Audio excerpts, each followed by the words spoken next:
అందరికీ నమస్కారం. మా ఈ లఘు చిత్రం సమాజం కోసం, సమాజం మేలు కోరే ప్రజల కోసం మాత్రమే. ఓటు రాజ్యాంగం మనకు కల్పించిన ఒక హక్కు. ఈ ఓటు వజ్రం కంటే విలువైనది, ఖడ్గము కంటే పదునైనది, తూటా కంటే ప్రమాదకరమైనది. మొత్తానికి మన అందరి తలరాత మార్చే సత్తా ఉన్నది. మనిషి కోతి నుంచి ఆదిమానవుడిగా, ఆదిమానవుడి నుండి ఆధునిక మానవుడిగా సాగించిన ప్రయాణంలో తన భవిష్యత్తుని మార్చేలా ఎన్నెన్నో అద్భుతాలు కనుగొన్నాడు. వాటిలో ఒకటి ఈ ఓటు అనే హక్కు. కాదు తన భవిష్యత్తు మార్చగలిగే ఒక అస్త్రం. 5 ఏళ్లకు ఒక్కసారి దొరికే ఈ అరుదైన అవకాశాన్ని మనం ఈ తుచ్చమైన కులం, మతం, ప్రాంతం, డబ్బు మరియు ప్రలోభాలకు లోనై నైతికత కోల్పోయి చెడ్డవారి చేతిలో పెట్టి మన భవిష్యత్తుని మనమే కలరాసుకుంటున్నాం. ఆనాడు రావణుని హతమార్చిన రామబాణం, శిశుపాలుడిని సంహరించిన సుదర్శన చక్రం, అసంఖ్య దానవులను తుదముట్టించిన శివుని త్రిశూలం, ఇవన్నీ ఈ భూమి మీద ధర్మాన్ని స్థాపించడానికి సృష్టింపబడిన అరుదైన అస్త్రాలైతే, ఈ కలియుగంలో దుర్మార్గులను శిక్షించి ధర్మాన్ని స్థాపించగలిగే శక్తి ఉన్న ఏకైక అస్త్రం ఈ ఓటు. మనందరం ఈ అస్త్రాన్ని కలగలిపి మంచి కోసం సంధించగలిగితే అది ఒక మహాశక్తిగా మారి అద్భుతాలు సృష్టించగలదు. ఎవరో వచ్చి మన జీవితాలని బాగు చేస్తారని ఎదురు చూడకుండా ప్రతి ఒక్కరూ తన ఓటు హక్కును సద్వినియోగం చేసుకుంటే చాలు.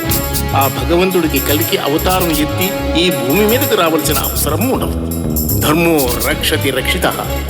నాకు తెలుసు మీరందరూ ఈ సమాజం మేలు కోరేవాళ్ళే. అందుకే మీకోసం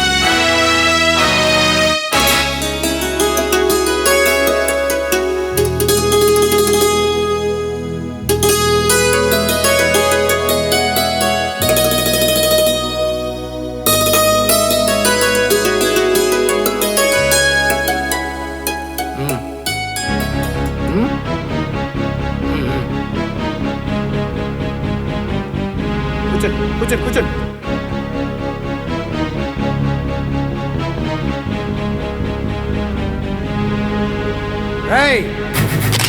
ఇదిగో ఈ హుందాగా ఉన్న ఈయనే ప్రస్తుతం మన రూలింగ్ పార్టీ ప్రెసిడెంట్. ఈయన హుందాతనాన్ని చూసి మన కథకి నాయకుడో ప్రతినాయకుడో అనుకోకండి. ఈయనే మన కథను నడిపించే సూత్రధారి. చెప్పండి అయ్యా. మన పేపర్ ఏదిరా?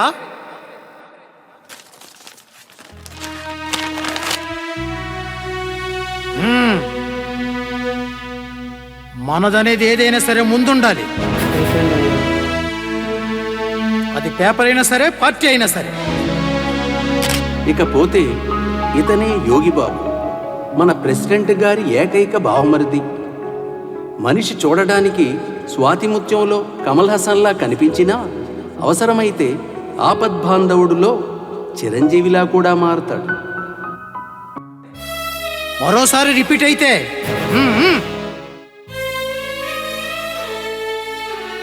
అయ్యా, సదరు చాల్తి ఏకలింగం అని మన కర్మ కొద్దీ మన ఏరియా ఎమ్మెల్యే చదువు రాకపోయినా మన పార్టీ ప్రెసిడెంట్ గారి చేతిలో ఊతకర్రలా ఉంటూ వేలిముద్రలతో నెట్టుకొచ్చేస్తుంటాడు.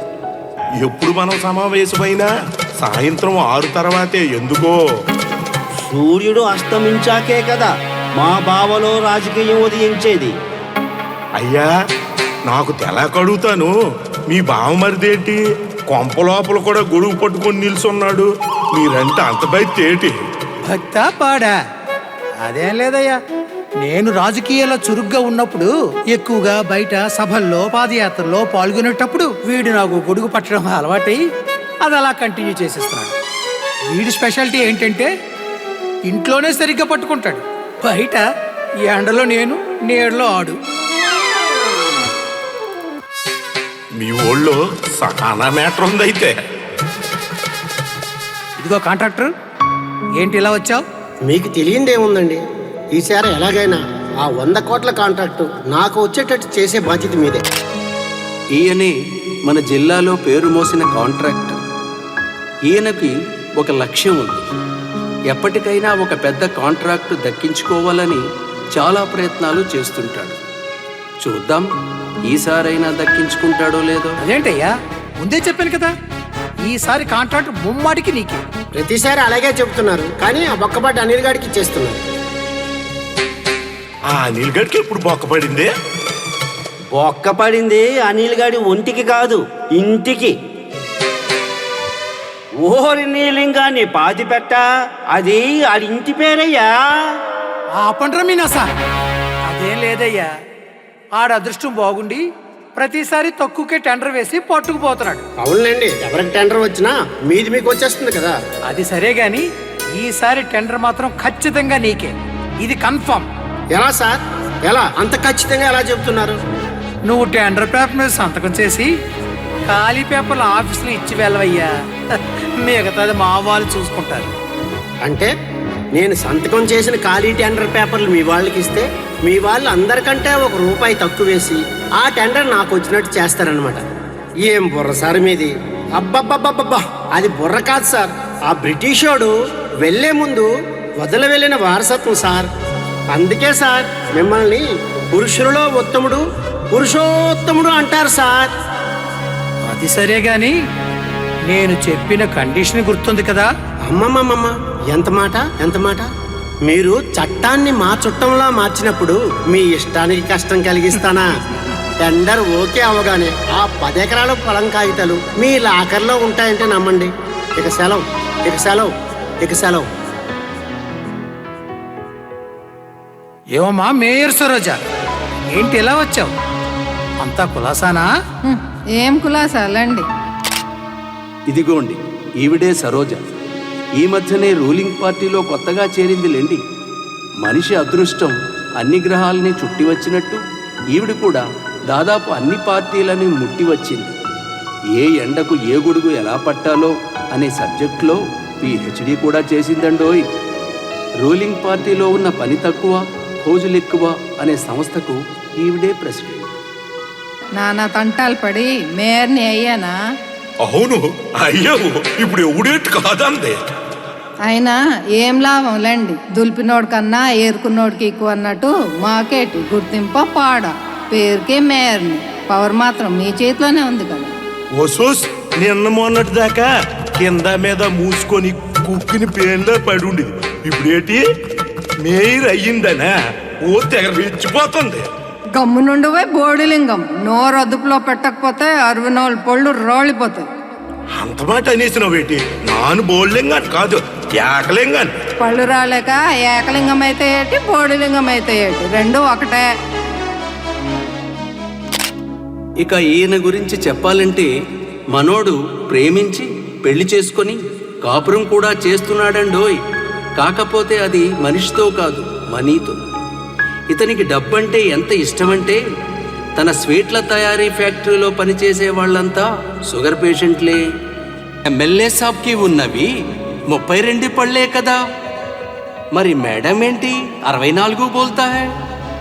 నాకు తెలిసేటు నువ్వు మధ్యలో వస్తావని, అందుకే నీవు కూడా కలిపి చెప్పాను. ఛ! ఆపండి మీ ఎదవగాను. కొంచెం మెల్లగా మాట్లాడు బావా, బయట మీడియా వాళ్ళు ఉన్నారు. మీడియాని పచ్చరోళ్ళతో మూట కట్టి మొలతాడికి ముడేశానులే, ఏం కాదు. ఏ కుక్కకి ఏ ముక్క వెయ్యాలో మా బావకి మహాబాగా తెలుసు. ఇదిగో సరోజా, నువ్వు అపోజిషన్లో ఉండి నన్ను నా పార్టీ అధ్యక్షుడిని ఎన్ని తిట్టినా ఇప్పుడు ఎందుకు మా పార్టీలో తెచ్చిపెట్టుకున్నామో తెలుసా? నీ చేత మా పళ్ళు రాళ్ళు కొట్టించుకోవడానికి కాదు, ఈ నోటి తోల ఎక్స్ పార్టీ వాళ్ళ మీద చూపిస్తావని. అంతేగాని నేను మేయర్ని, నాకు అధికారం ఇస్తే పొడి చేస్తాను, ఓట్లకు కట్టేస్తానంటే కుదరదు. నువ్వు కూడా చింత చచ్చినా పులుపు చావని ఆ పట్నాయి గళ్ళగే డమ్మి పిసు. నిన్ను ముందుంచి చక్రం తిప్పేది నేనే, అర్థమైందా? ఇదిగో సేటు. హా సాబ్. దేనికో లైసెన్స్ కావాలన్నావు? అదే సాబ్, షాపింగ్ మాల్ పెడదామని. షాపింగ్ మాల్ ఎందుకయ్యా? ఈ మధ్య జనాలు బాగా కకుర్తయిపోనారు. కూడు తినకున్న కూడేసుకుంటున్నారు. వాళ్ళ దగ్గర ఉన్న డబ్బు బయటికి లాగాలంటే పెట్టాల్సింది మాలు కాదు, కార్పొరేట్ స్కూలు. 2 చేతుల డబ్బే డబ్బు, డబ్బే డబ్బు. అదయ్యా మనోడు చెప్పింది అక్షరాల నిజం. ఈ రోజుల్లో ఎవరైనా ఇంట్లో తింటున్నారటయ్యా, అంతా ఊరి మీద పడి మేయడమే కదా. అందుకే డబ్బు లేనడు ఉంటాడేమో కానీ జబ్బు లేనడు ఉండడు. ప్రాణం మీదకి వచ్చిందంటే మనిషి తన మానాన్నైనా అమ్ముకుంటాడు. మనిషికి చదువు అంటే చాలా ఇష్టం, మరి చావు అంటే చాలా కష్టం. ఈ ఇష్ట కష్టాల కోసం మనిషి అష్ట కష్టాలు పడి ఎంత డబ్బైనా ఖర్చు పెడతాడు. అందుకే కదా మన జిల్లాలో మంచి కాలేజీ, మెడికల్ కాలేజీ 2 లేకుండా చేసింది. ఇదిగో కలెక్టర్, ఆ లైసెన్సుల సంగతి ఏదో చూడవయ్యా. కానీ అదే సార్, మెడికల్ కాలేజ్ రాకుండా చేశామని బయట పబ్లిక్ అపోజిషన్ చాలా ఇష్యూ చేస్తున్నారు. ఇదిగో కలెక్టర్, నీ జీతం ఎంత? ఇదిగోండి, ఇతనే మన జిల్లా కలెక్టర్. మరి ఇతడు మన జిల్లాకి మైనింగ్ ఆఫీసర్. ఇద్దరూ ప్రభుత్వ ఉద్యోగులే. వీళ్ళకి ఒక స్పెషాలిటీ ఉందండోయ్. అదేమిటంటే వీళ్ళిద్దరూ వృత్తిలో వ్యభిచారాన్ని అస్సలు వదిలిపెట్టరు. నెలకి 1 లక్ష వరకు. మరి పై రాబడి? అలా సిగ్గుపడతావేంటి? ఇక్కడ అందరూ పతితులే, పతివ్రతలు ఎవరు లేరు. చెప్పులే పర్వాలేదు. అంటే ఒళ్ళు అమ్ముకున్నా, వృత్తిని అమ్ముకున్నా వ్యభిచారం కింద లెక్కేనని మా బావ ఉద్దేశం కదా బావా? నెలకి 60 లక్షల వరకు ఉంటుంది సార్. అంటే నీ జీతం కన్నా నీ పై రాబడి 60 రెట్లు ఎక్కువ. అది అలాగే ఉండాలి అంటే నీ చదువుని మేము తానా అంటే తందానా అనే ప్రజల మీద ఉపయోగించాలి, అంతేగాని మా మీద కాదు. Sorry sir.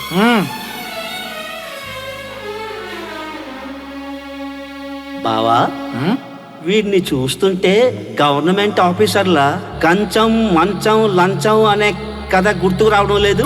ఇప్పుడు ఆ ఫ్లాష్ బ్యాక్లు ఎందుకు గాని, ఇదిగో సేటు, నీ పశువుల సాలకి లైసెన్స్ వచ్చేసినట్లే.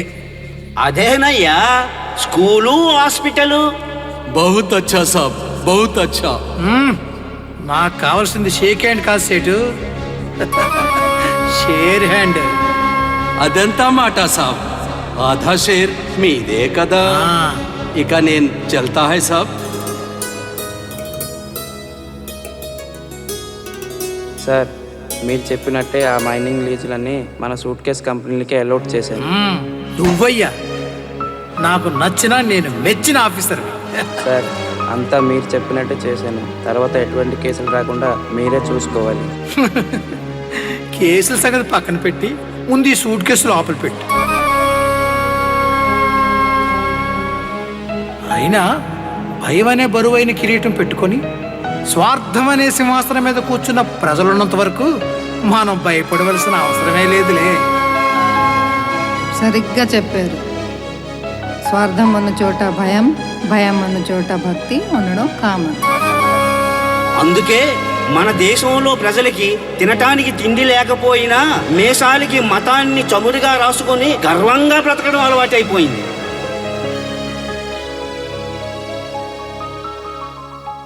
అయ్యా, ఇది విన్నారా?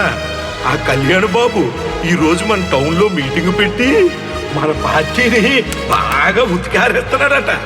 వీడొకడు రాజకీయాల్లోకి వచ్చి పక్కలో బల్లెల్లో తయారయ్యాడు.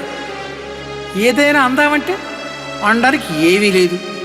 ఒకే మాట అని అని మన నోరే కంపు కొడుతుంది.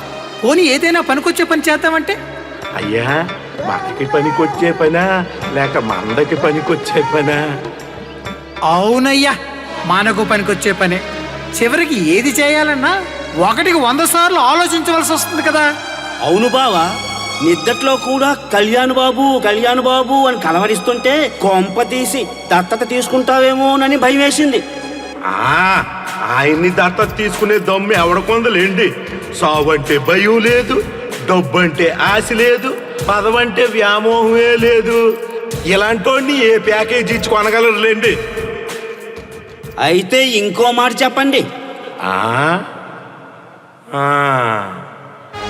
ఏడు గాని పవర్లోకి వచ్చాడంటే పథకాల పేరిట మనం తీసిన గోతుల్లో మనల్ని కప్పెట్టడం ఖాయం.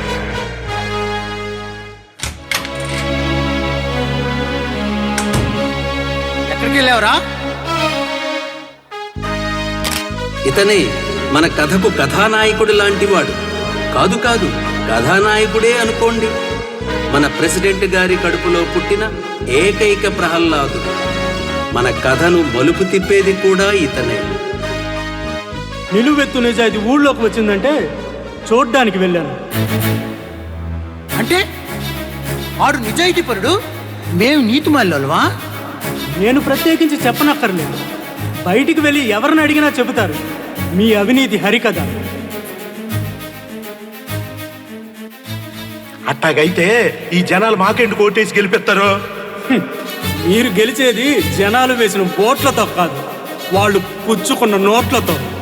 ఏంటంటే మీ వాడు మంచి మర్యాద పెద్ద చిన్న లేకుండా మాట్లాడుతాడు.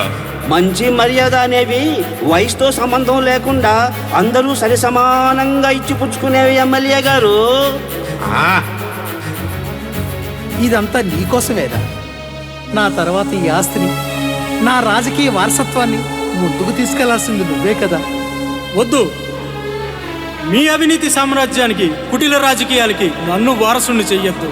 అవి ఎప్పటికైనా ప్రజల ఆగ్రహానికి కాహుతయ్యే గడ్డి పరకలే. ఇంతకీ నువ్వు ఏం చేయదలుచుకున్నావురా? కులమతాలకు అతీతంగా సమసమాజం నిర్మించే దిశగా అడుగులు వేస్తూ చీకటిలో ఉన్న ప్రజల బ్రతుకులలో వెలుగులు నింపే ప్రయత్నం చేస్తున్నా మా నాయకుడి అడుగుజాడలలో ఒక సైనికుడిగా నడుస్తాను.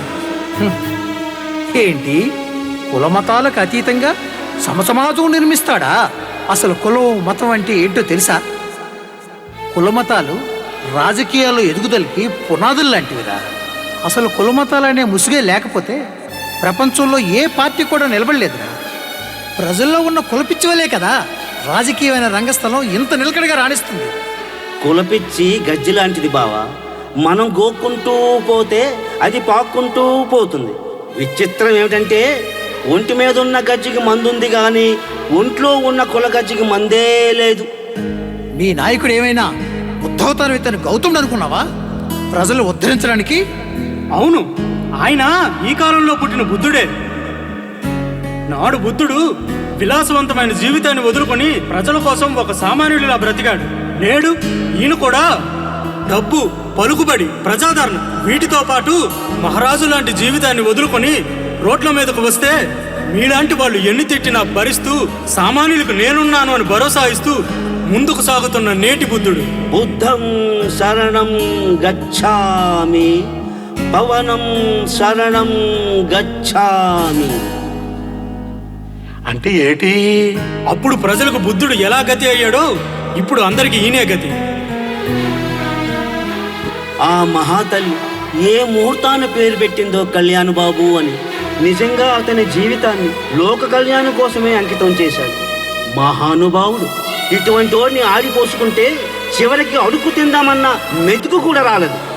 మీవాడేంటి ప్రహ్లాదుడిలాగా మిమ్మల్ని మానేసి వాడేవాడినో దేవుడు అంటున్నాడు? మన సిద్ధార్థ ప్రహ్లాదుడైతే నువ్వు హిరణ్యకశిపుడోవా బావా? ఉద్దేశం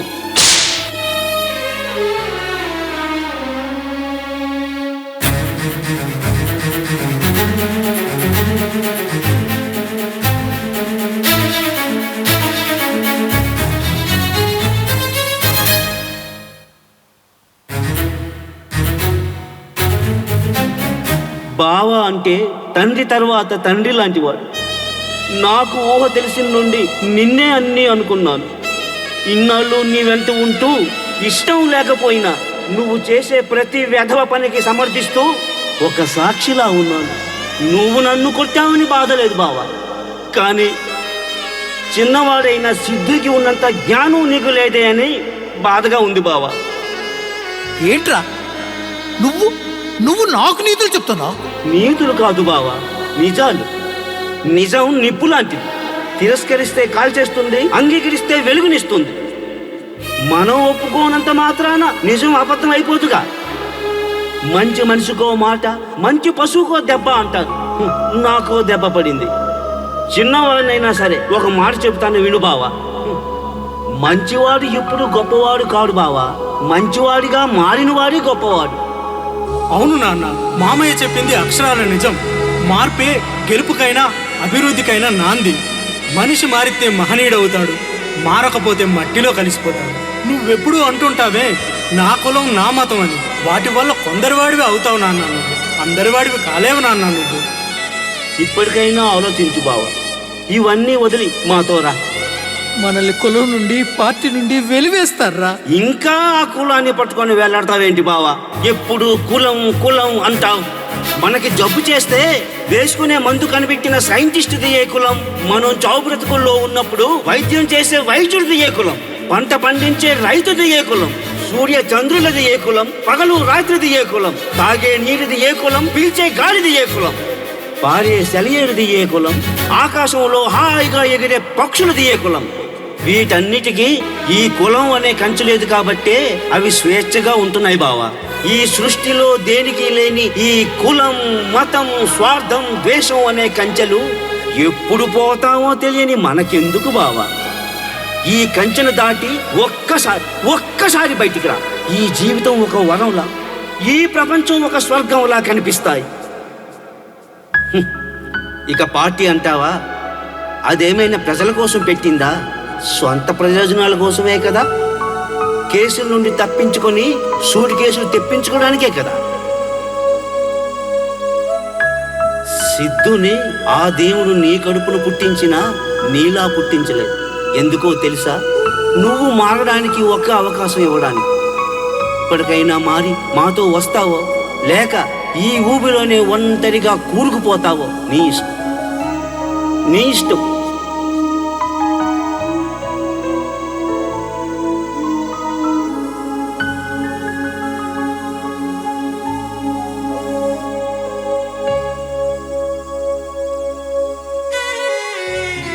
రేపు సూర్యోదయం తర్వాత నువ్వు మమ్మల్ని ఎప్పుడు చూడలేవు బాబా, ఎప్పుడు చూడలేవు.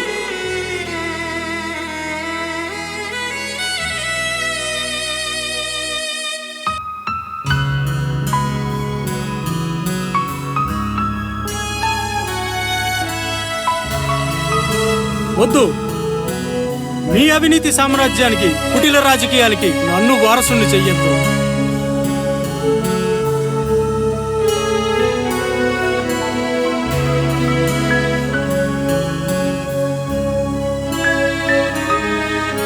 సిద్ధుకి ఉన్నంత జ్ఞానం నీకు లేదే అని బాధగా ఉంది బావా. ఈ కులం, మతం, స్వార్థం, ద్వేషం అనే కంచెలు ఎప్పుడు పోతామో తెలియని మనకెందుకు బావా?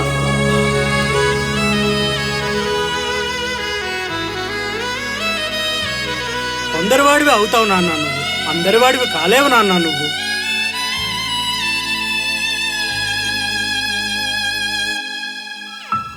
ఇప్పటికైనా మారి మాతో వస్తావో, లేక ఈ ఊబిలోనే ఒంటరిగా కూరుకుపోతావో నీ ఇష్టం, నీ ఇష్టం.